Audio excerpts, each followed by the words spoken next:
네, 예고해드린 대로 이 시간이 가장 머리가 맑고 깨끗하게 잘 돌아가는 거 과학적으로 증명됐다고 합니다. 와, 벌써요? 여러분이 문자 주세요. 저 천사인가요? 여기 구독 눌렀습니다.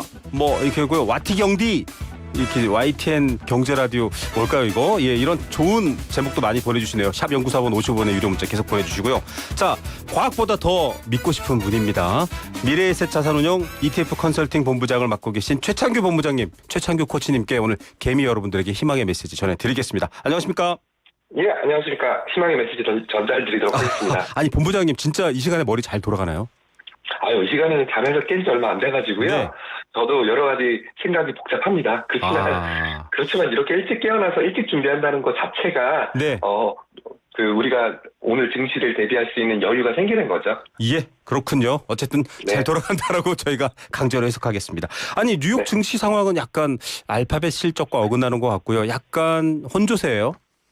네, 맞습니다. 간밤에 뉴욕 증시는 표면적으로는 소폭 하락하긴 했습니다. 다우가 0.01% 하락, S&P 500이 0.14% 하락, 나스닥은 0.57% 하락했고요. 예. 그리고 최근에 우리나라 시장의 바로미터라고 할 수 있는 필라델피아 반도체 지수도 0.44% 근데 상승했습니다. 예. 그렇기 때문에 제가 표면적으로는 소폭 하락했다라는 표현을 쓰고 있는 겁니다. 최근에 미국 시장 상승을 주도했던 반도체가 약세를 보였기 때문에 나스닥은 하락했었습니다. 그렇지만 엔비디아, AMD, 브로드컴 이런 종목들이 강세를 보이면서 예. 전반적으로 필라델피아 반도체 지수는 강세, 나스닥 지수는 약세 현상으로 나타났습니다. 아, 그렇군요. 많은 전문가들이 이번 주에 알파벳 실적 잘 봐야 돼. 이게 AI 투자랑 반도체가 앞으로 될지 안 될지 중요한 거잖아. 이렇게 했는데 실적은 일단 충족한 것 같은데요. 네, 맞습니다. 우리가 예상했던 것처럼 알파벳 자체의 실적은 좋았습니다. 그렇지만 최근에 제가 이런 빅테크 기업들의 실적을 볼 때마다 와, 진짜 세밀하게 뜯어봐야 된다라는 말씀을 여러 번 드리고 있는데 네네. 일단은 표면적인 거, 구글 같은 경우에는 결국은 광고 잘했냐, 유튜브 잘했냐, 그리고 클라우드 잘했냐 이런 것들이 굉장히 중요하거든요. 네. 참고로 구글 클라우드 같은 경우에는 매출은 전년 대비해서 82% 증가했습니다. 이야, 네. 무려 247억 6,800만 달러 기록했고요. 네. 영업이익도 228억 2,600만 달러에서 88억 1,400만 달러로 3배 이상 늘었습니다. 와. 그런데다가 EPS, 주당 순이익이라고 부르죠. 예. EPS는 무려 9.11달러 기록했습니다. 그러면은 다시 또 데이터 센터 지어, 반도체 만들어 이렇게 될 거 아닌가요? 좀 세부적으로 봐야 된다는 게 어떤 의미일까요? 맞습니다. 그러면 반도체나 그러니까 데이터 센터나 이런 걸 짓기 위해서는 뭐니 해도 현금이 있어야 되지 않습니까? 예.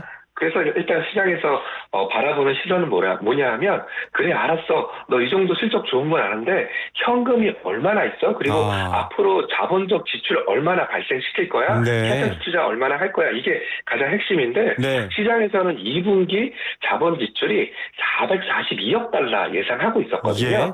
근데 실제로 뚜껑을 열고 보니까 442억 달러보다 조금 큰 449억 2천만 달러를 썼습니다. 예. 그렇기 때문에 그렇다면 너 너무 생각보다 너무 많이 자금을 쓴 거 아니야? 그리고 이 자본적 지출도 앞으로 더 늘리겠다고 하는데 네. 현금 흐름이 만만치 않겠네? 그리고 어떻게 현금 흐름을 장만할 거야? 이런 네. 거에 대한 의심이 겹치면서 지금 시간의 거래에서는 4% 정도 하락으로 나타나고 있습니다. 예, 여러 가지 우려와 전망이 증시에는 반영된다는 점 여러분 보셔야 될 것 같고요. 이게 지금 오늘 국내 반도체 주에도 그럼 영향을 미치겠네요. 네, 그렇습니다. 결국은 AI의 성장론, 알파벳으로 말미암아 AI의 고점론, 피크아웃 우려 이런 것들이 가셨냐? 저는 어느 정도는 가셨다라고 생각하고 있습니다. 예. 특히 알파벳의 실적이 AI 수요와 수익화 모두 살아있음을 확인할 수 있었고요. 대신에 너무 투자가 크면 이만큼 투자했는데 얼마나 돈을 빠르게 벌어들일 수 있어? 이런 것들의 리스크도 불거졌다라고 볼 수가 있습니다. 네. 자, 그러면 우리 반도체 주에는 어떨까요? 단기적으로는 호재라고 볼 수 있습니다. 특히 제가 앞서 말씀드렸던 것처럼 알파벳의 클라우드 성장 그리고 예상 이상의 자본 지출 이런 것들은 AI 서버 늘려야 되죠. HBM 확보해야 되죠. 네트워크 수요 유지돼야 되죠. 이런 신호기 때문에 예. 단기적으로는 국내 반도체의 호재다라고 정리드릴 수 있습니다. 예. 자, 장단기를 잘 나눠서 보셔야 됩니다. 그리고 우리 시장 이야기 좀 넘어가 보면 이거 사이드카 이제 별로 기능하지 않는 거 아니야? 이런 회의론까지 나오더라고요. 이제 과거에 전광판 앞에 앉아 있는 정말 물리적으로 증시에 가 있던 분들 때 얘기 아니냐 이런 얘기 나올 정도로 변동성이 너무 큽니다. 어떻게 보세요? 네, 맞습니다. 일단 어제 같은 경우에도 많이 실망을 하셨을 겁니다. 저도 네. 실망을 했었거든요. 예. 7,000피 찍었습니다. 7,000피 회복하고요.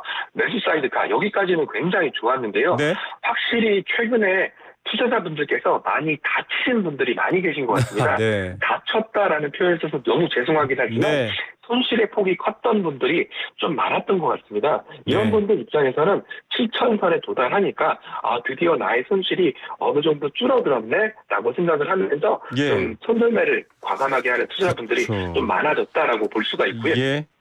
그리고 외국인들 쪽에서도 뭐 선물 쇼커버링이라든지 아니면 현물 매수라든지 이런 것들이 나타나고 있긴 하지만 전반적으로 굉장히 강한 매수세는 아니었다 이렇게 볼 수가 있습니다. 예. 그런데다가 우리의 마음을 좀 아프게 하고 있는 변수가 또 하나 생겼는데요. 네. 국제유가가 또 오르고 있습니다. 맞아요.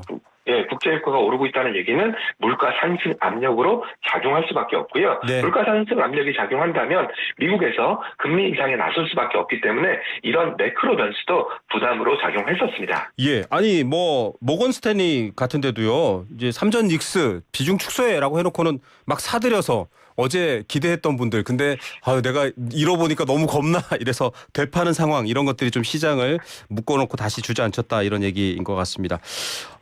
코스닥은 상황이 더 안 좋은 것 같아요.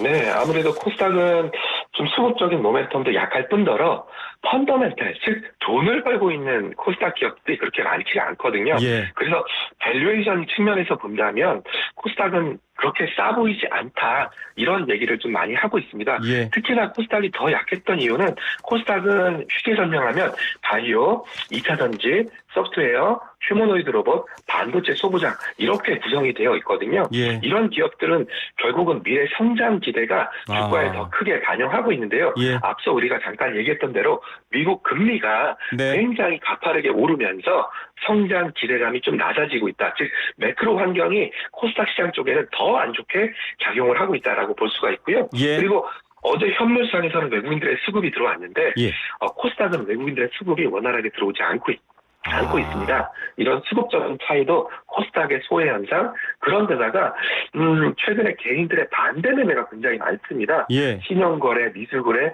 주식담보대출 이런 거에 대한 반대 매매가 많은데 코스닥이 또 이런 신용거래가 많습니다. 예. 이런 부분들도 코스닥 시장의 상대적인 약세 요인으로 작용하고 있습니다. 네, 빚내서 투자한 부분의 에너지가 조금 소진되어야 다시 또 탄탄하게 올라갈 수 있는 방향성이 있다. 이런 분석들도 있는데 잘 봐야 될 것 같고 본부장님 전문 분야인 ETF도 여쭤볼게요. 그 말 많은 단일 종목 그거 말고요. ETF도 지금 많은 분들이 관심을 가져요. 좀 안정적이다 이렇게 평가하는 분도 있는 것 같습니다. 네, 맞습니다.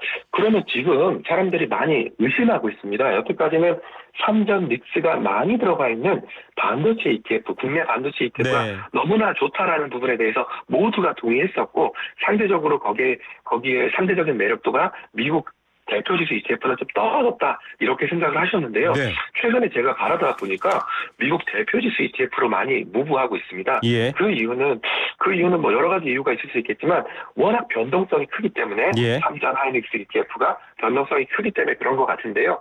제가 여기서 단적으로 말씀드릴 수 있는 부분은 국내 반도체 ETF의 장점은 역시 밸류에이션입니다. 네. 싸다라는 거죠. 네. 최근에 주가가 삼성전자 하이닉스 많이 빠지긴 했지만 영업이익 그대로입니다. 오히려 영업이익 기대치는 올라가고 있습니다. 예. 매출액 그대로입니다. 오히려 주가 하락으로 말미암아 밸류에이션이 싸졌기 때문에 저는 국내 반도체 ETF도 지금 6,000포인트대라면 충분히 사볼만 하지 않을까라는 생각을 좀 하고 있고요. 예. 그렇다고 해서 미국 반도체 ETF, 미국 대표 ETF 나쁘지 않습니다. 네. 엔비디아, 브로드컴, AMD, TSMC 어떻게 본다면 AI 시대 때 핵심적인 종목들이 예. 대부분 다 있으니까 저는 국내 반도체 ETF와 미국 반도체 ETF가 대체 관계가 아니라 그냥 보완 관계다. 뭐 이렇게 좀 생각을 하시고 뭐 안정성을 중요하신다. 좀 싼 게 좋다. 그러면 국내 대형 반도체 비중 높이시고요. 아니면 나는 글로벌 투자를 하고 싶다. 그러면 미국 반도체 ETF로 비중을 높이는 상호 보완적인 관계로